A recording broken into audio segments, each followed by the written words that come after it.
Hello, and welcome to Around the Towns. I'm your host, Stan Murphy, and this episode I visited Powissett Farm, where they're hosting a photo competition. So let's have a look. So I'm Nicole Lewis, and I am the distribution coordinator here at Powissett Farm.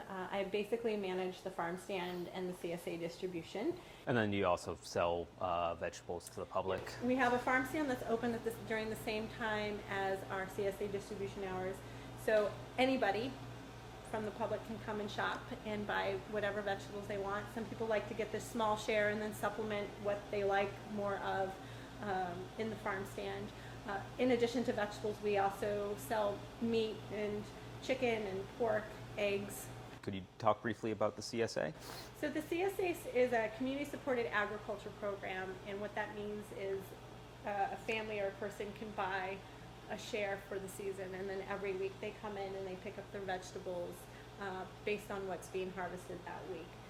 So it's a great program. You usually get more bang for your buck by the time it's all said and done, and you get fresh vegetables and seasonal, and it's local, and it's a wonderful program. And we have a couple of different offerings. So we have a full share offering, which typically can feed a family of 4. And then we have a smaller share, which, if it feels like that's too much for somebody, then they can do a small share, or small share. I'm Todd Dimmick, and I am part of a volunteer group here at Powissett Farm.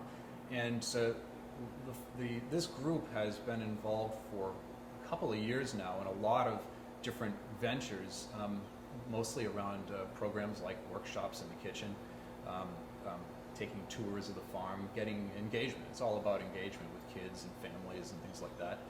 And one of the ideas that we had was that of a photo competition. And I've put it together because I've organized competitions like this in other places. And we're now actively recruiting people of all ages and all abilities, and are very curious to see how many people will sign up. Beyond just organizing this photo competition, what other roles do you play at the farm? I've had the privilege to be associated with the farm for probably 5 years now, and I have actually been writing. I'm a food writer by trade, and so I have been doing recipes for Powissett Farm for about that 5 years. So if you go to the Powissett Farm blog, you'll find all sorts of veggie-intensive recipes, and some of them quite simple, some of them quite a little bit adventurous. All of them intended to be about fun, and making creative use of farm produce. Do you have the web address of that blog? It's powissettfarm.blogspot.com, I think. But if you look up Powissett Farm on Google, you'll go right to it. Okay, so what are kind of the goals of the photo competition? Well, the competition itself, there's a lot going on at this farm, and a lot of it is visual. And the hope that I have is that when you get somebody with a camera looking for different viewpoints, you will find that there are different perspectives from one person to the next. And what I've seen in other similar events is that somebody's eye will go out to ground level, looking at a seedling growing, and other people, when they see that on the wall, will look at it and say, "Wow, I never thought to look at a lettuce plant that way," or "I never thought to look at a chicken that way."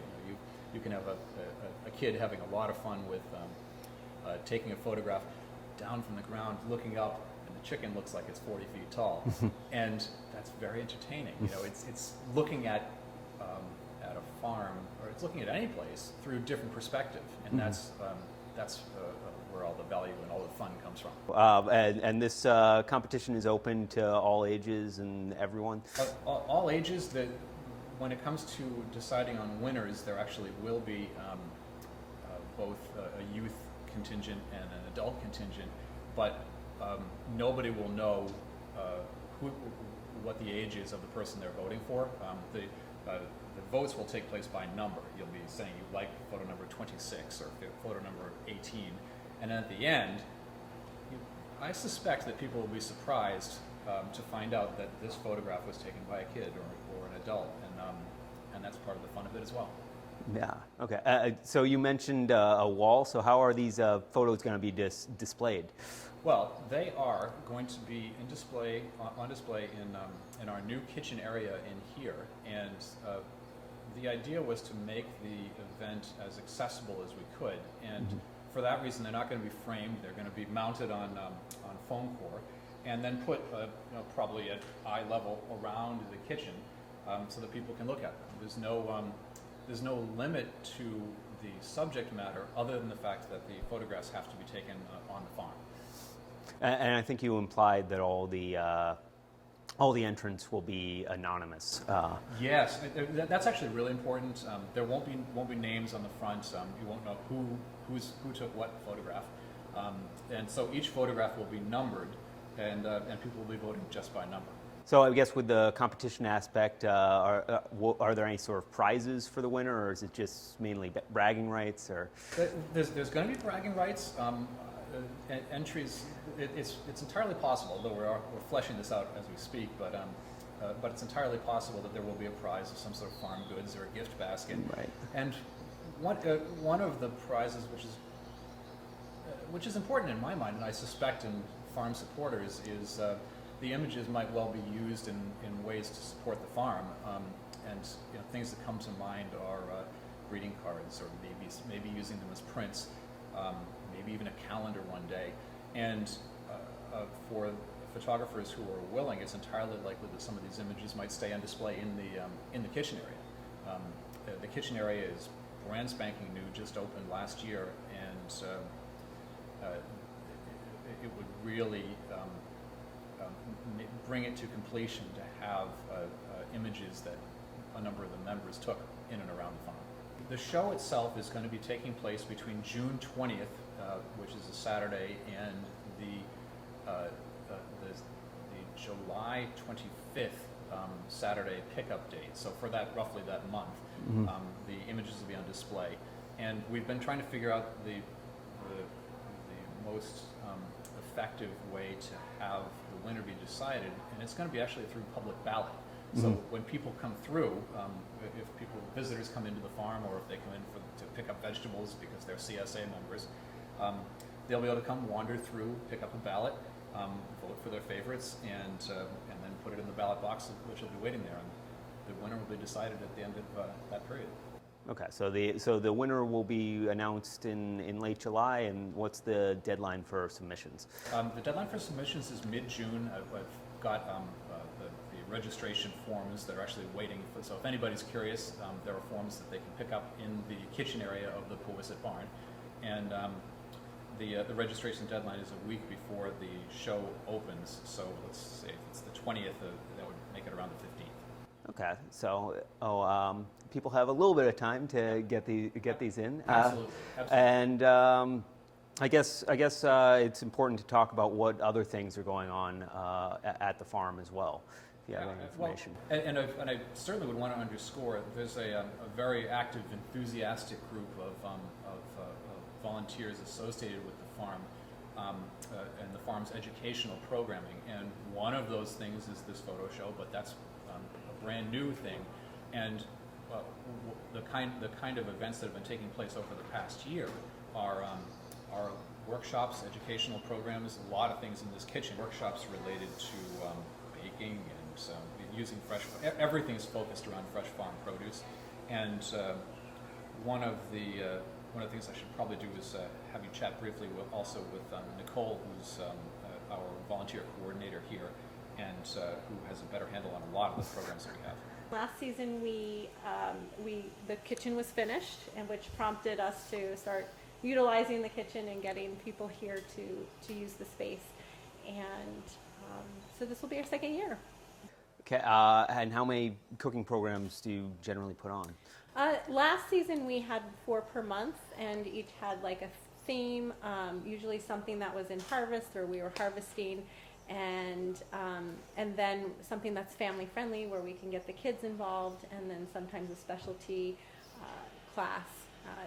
This year we are hoping to offer the same, and we're starting to ramp up a little bit for the cooking classes that will be here through the summer. So we've got a strawberry shortcake class, hopefully in the making, coming up in June, at the end of June, and looking forward something to do with herbs, so pesto making, maybe some cheese making, and something to do with specific vegetables like zucchini and tomatoes as the season progresses.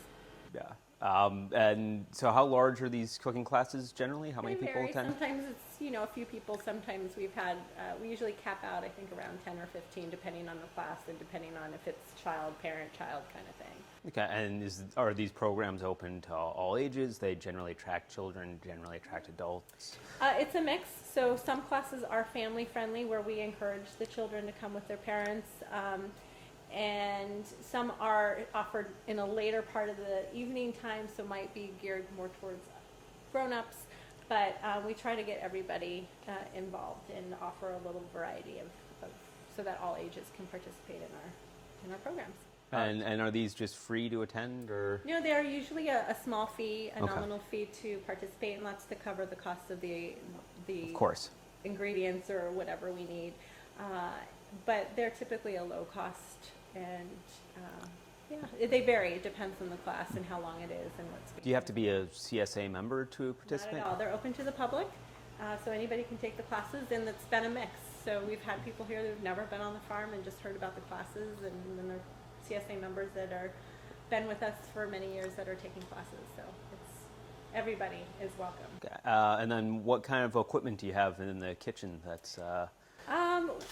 The typical stuff. We have like a great oven and stove and I don't know, just the usual stuff you need. The oven is a specialty oven. It's being more to the oven, but it cooks things really fast.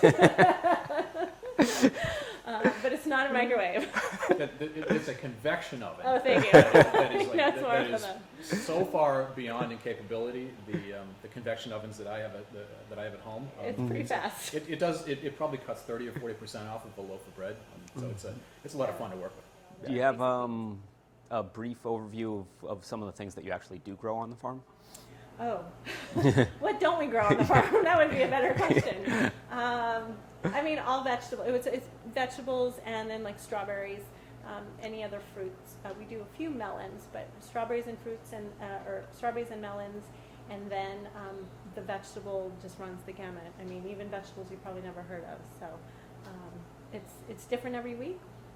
It's a surprise, and so yeah. Yeah. You also raise livestock on the farm We to a do pigs. limited extent. Yep, we do. The 4-H program, I believe, takes care of that. I think. And when we outsource some of our other items locally, so our milk will come from another farm.